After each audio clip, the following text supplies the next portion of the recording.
속상해 라는 말은 이상하지. 속삭이는 것 같잖아요. 내가 아프기 전에 당신이 골마 있을지도 모른다는 생각.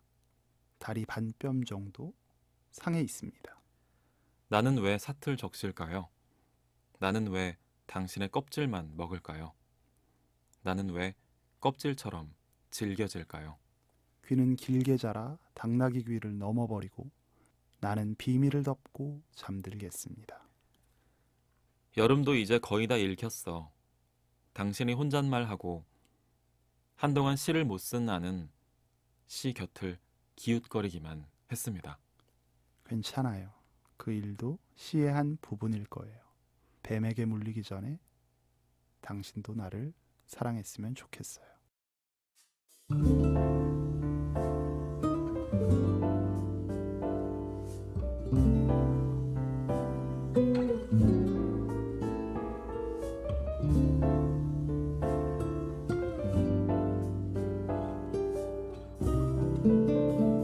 호우 시절로 오세요.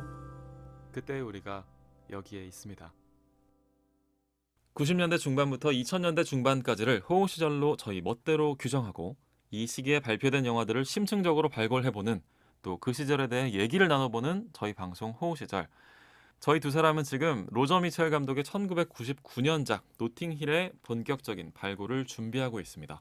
오프닝 멘트로는 박연준 시인의 통화 중이라는 작품을 오호. 낭독해봤어요.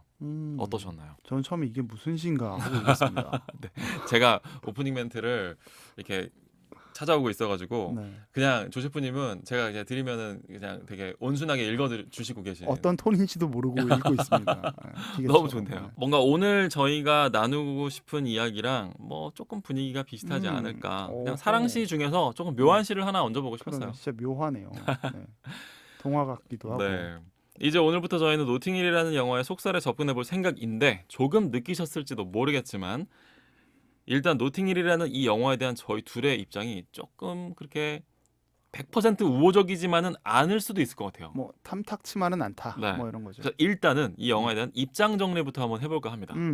첫 번째 여기가 발굴 포인트 여발포 질문은 그래서 이걸로 골라봤어요. 네. 이 영화 노팅힐 그때는 어떻게 보셨었고 지금은 어떻게 보셨나요?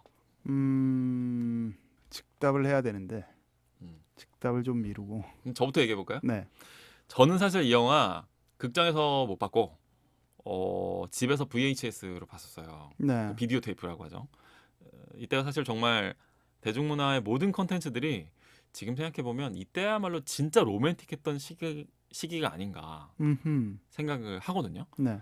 이때가 한국에서는 이소라의 프로포즈 전성기 때가 네. 요때예요. 99년도, 아, 맞네. 97, 8, 9, 그쵸. 2000년대 정도까지. 금요일 혹은 토요일 밤에 이소라 씨가 진한 화장에 상당히 화려한 그 보라색 뭐 혹은 와인색 계열의 드레스를 입고 등장하셔서 네. 좋은 음악 들려주는 그 방송 프로그램이 아주 뭐 인기리에 방영이 되던 때죠. 네. 최근에 종영된 유희열의 스케치북도 뭐 정말 오래 했고 그렇죠. 저희가 이제 프로포즈를 기억하듯이 아마 지금 세대는 스케치북을 그렇게 기억할 것 같기도 한데 그렇죠. 이소라의 프로포즈는 정말 그 당시 저한테는 요 방송을 보는 게 일주일에 아주 중요한 그 세레모니였어요. 리추얼이라고 할까요? 뭐 낙이 되는. 네네. 반드시 챙겨보는 프로그램이었고 그리고 이 이소라의 프로포즈가 끝나고 나서 꼭 영화 한 편씩을 보고 잤었거든요.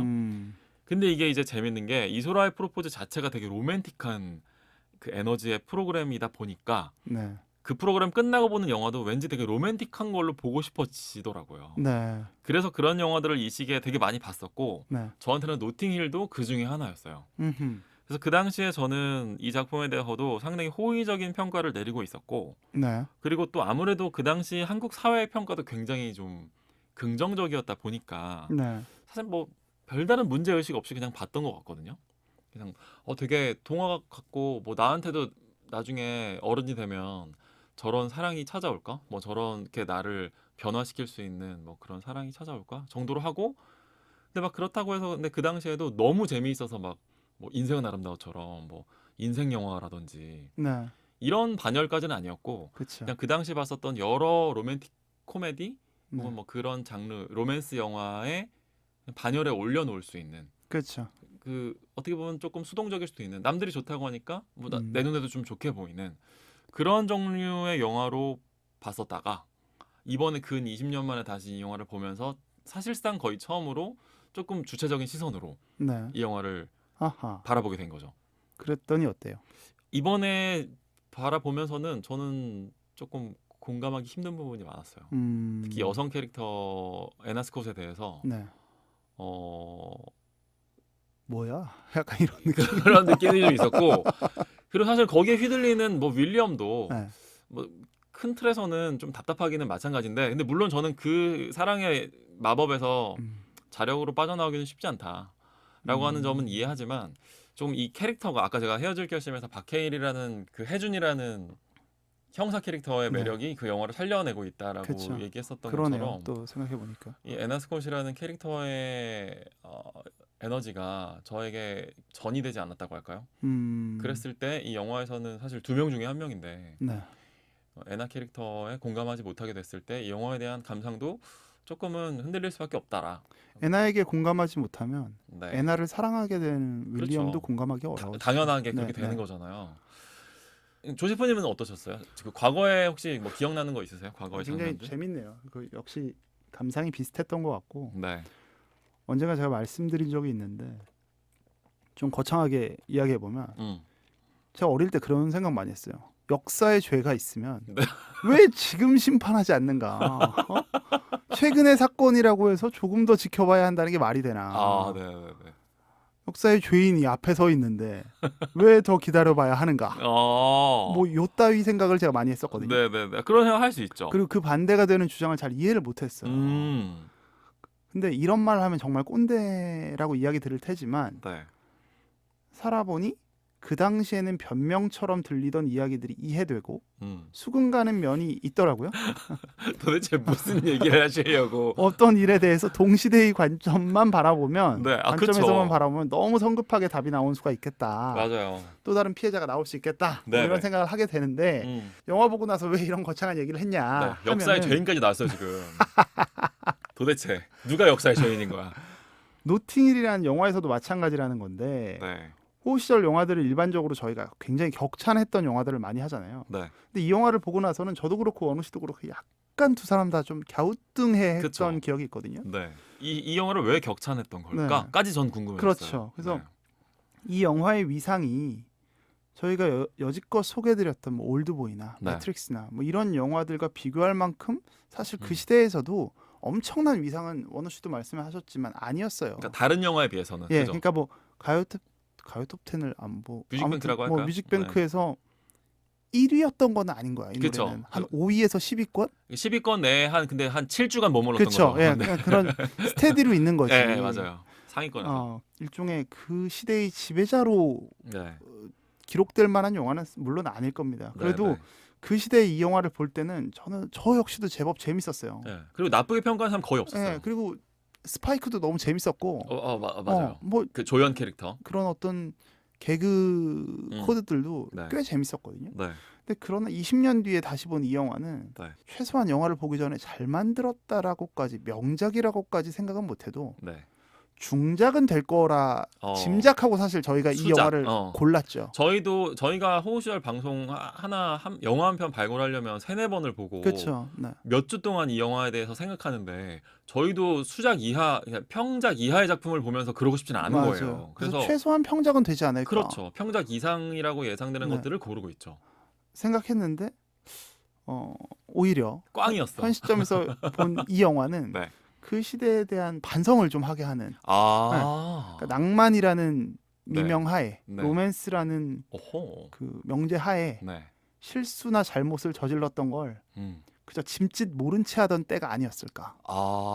그냥 이건 낭만적인 거야. 로맨스야라고 사랑이니까 농치고 넘어가던 네.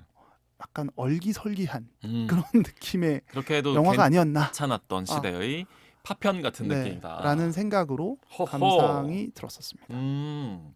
그렇게 감상이 든 근본적인 원인은 결국에는 인물들의 행태로 전 수렴될 거라는 생각이 드는데 저 역시 아무래도 커서 다시 보니까 이게 인물들이 이제 막 살면서 겪은 사람들이랑 막 겹치기도 하고 막 이렇잖아요. 네. 인물들에 대해서 생각을 많이 하게 됐는데 전 사실 이 여자 주인공 애나라는 캐릭터의 행동이 처음부터 끝까지 굉장히 이기적인 걸로 보였거든요. 그렇죠. 네.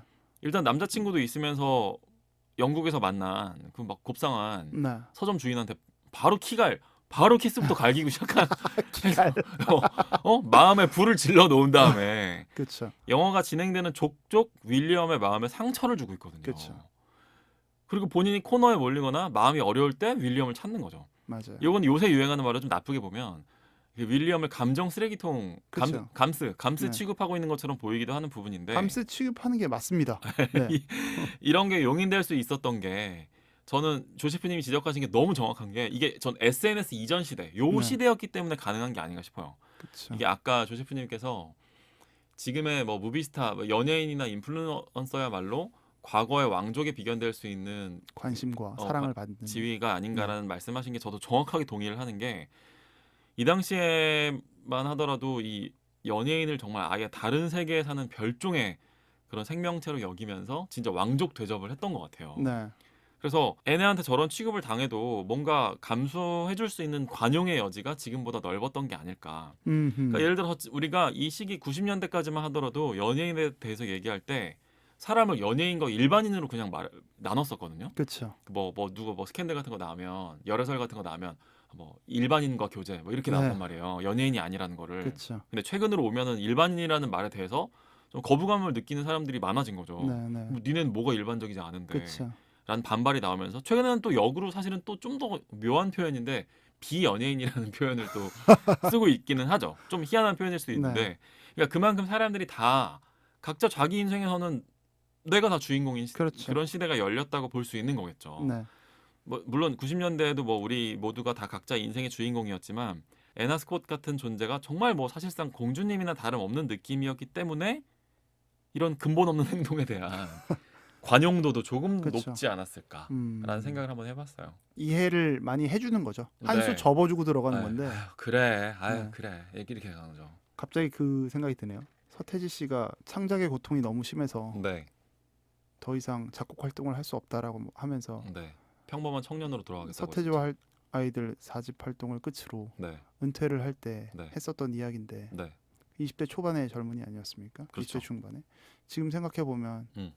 창작의 고통이 그렇게까지 대단했을까? 아, 많이 벌었을 텐데 그냥 우리의 일상이 훨씬 더 궁핍하고 핍절하기도 많을 텐데 네, 그 얘기를 그 어른들이 들을 때는 얼마나 가소로웠을까? 근데 생각을 그랬는데도 했었습니다. 그 당시에 서태지가 23살에 만 23살의 네. 청년이 창작의 고통을 느꼈대. 네. 그거 아무도 비웃지 않았고 그렇죠. 뉴스데스크 첫 뉴스로 다 실어줬어요. 맞아요. 그랬던 그리고 시대였죠. 그만큼 리스펙 해줬었는데 네, 이제 한 30년 시간이 지나서 보니까 네. 그런 메시지들이 얼마나 오글거렸었나라는 생각을 하게 되거든요. 그 감상과 네. 어떤 부분에서는 굉장히 다 있다라는 생각이 듭니다. 아주 냉정한 노팅힐에 대한 저희 입장 서태지 좋아해요? 네. 아니 뭐 저도 좋아하는데 노팅힐에 대한 일단 입장 정리부터 저희가 잠깐 나눠봤습니다.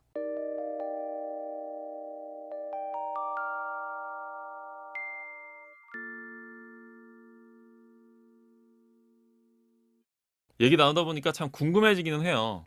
이게 어떻게 보면 두 번째 여발포 질문으로 자연스럽게 넘어갈 수 있을 것 같은데 네, 그럼에도 불구하고 이런 영화가 사실 계속 나오긴 하거든요. 그렇죠. 이런 사랑이라는 미명하에 많은 그런 인사불성들을 우리가 용인해주는 그렇지. 이런 영화 계속 나온 이유는 뭘까요? 노팅힐의 오리지널리티를 제가 로마의 휴일이라고 네. 뭐 거의 잡은 거나 마찬가지인데 네. 서두부터 말씀을 드렸었죠.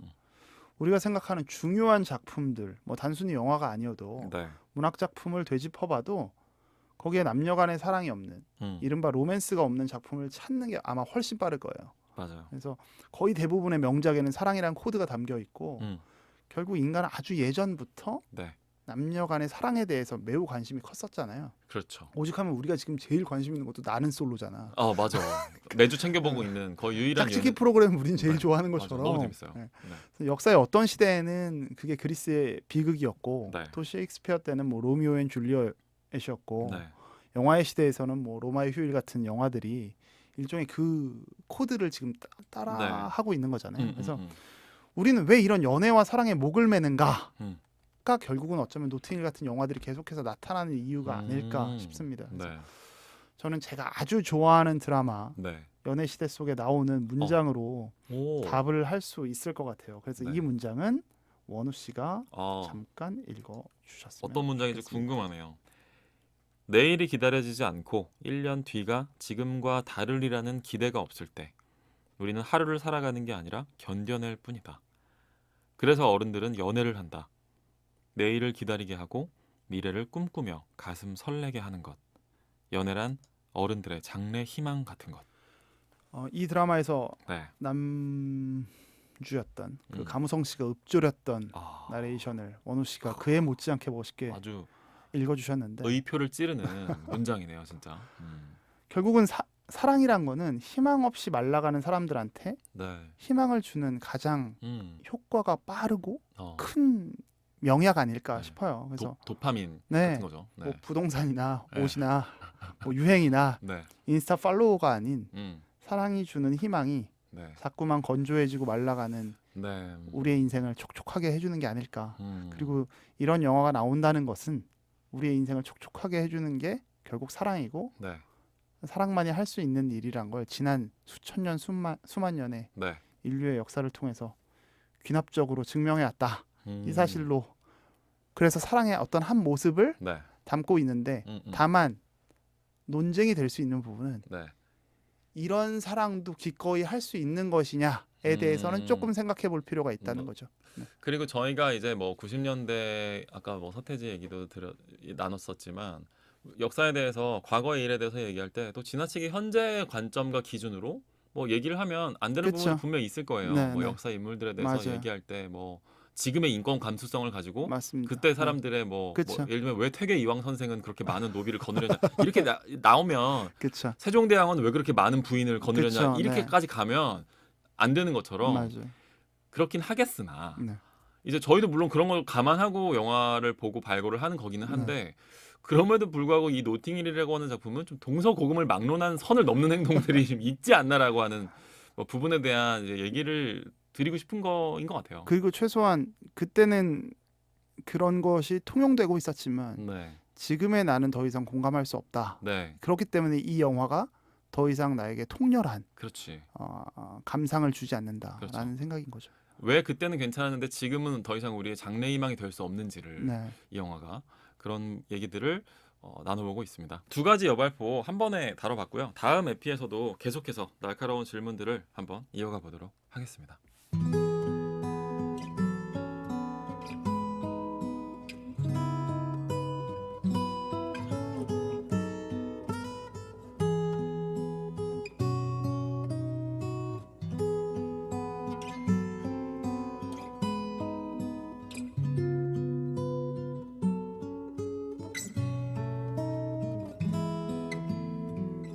우리의 호우 시절